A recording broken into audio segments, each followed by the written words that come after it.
அனைவருக்கும் ஆசீர்வாதமான காலை வணக்கம். இன்று நான் உங்களை சந்திக்கிறேன். நீதிமொழிகள் 8ஆம் அதிகாரத்திலிருந்து 4ஆம் 5ஆம் வசனங்களை தியானிக்கும்படியாக. 4ஆம் வசனத்திலே சொல்லுகிறது, மனுஷரே உங்களை நோக்கி கூப்பிடுகிறேன், என் சத்தம் மனுபுத்திரருக்கு தொனிக்கும். பேதைகளே விவேகம் அடையுங்கள், மூடர்களே புத்தியுள்ள சிந்தையாயிருங்கள் என்று இந்த வார்த்தையில் சொல்கிறது. இதிலிருந்து நாங்கள் என்னத்தை தியானிக்க போகிறோம் என்று சொன்னால், எங்களுக்கு பிரியமானவர்களை, இந்த உலகத்திலே எல்லா இடங்களிலும் அறிவை பெற்றுக்கொள்ளக்கூடியதாக இருக்கிறது.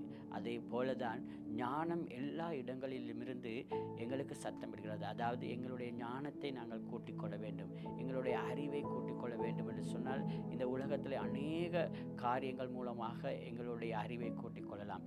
இருப்பினும் நாங்கள் எங்களுடைய வாழ்க்கையை அர்ப்பணிக்கிறோமா? அந்த அறிவிலே வளர்வதற்கு, ஞானமாய் நடப்பதற்கு அவைகள் இருந்தாலும் அவைகளை பெற்றுக்கொள்கிறதுக்கு நாங்கள் தயாராக இருக்கிறோமா?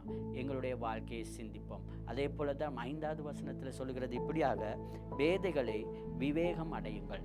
பேதைகள் என்று சொல்லும் பொழுது பிரியமானவர்களே, அறியாமையினால் இருக்கிற ஜனங்களை குறித்து பேதைகள் என்று சொன்னால் நாங்கள் பார்க்குறோம், எங்களுக்கு விளங்காத காரியங்கள், அநேக காரியங்கள் விளங்காதவர்களைப் போல நாங்கள் வாழ்ந்து கொண்டு போகிறோம்.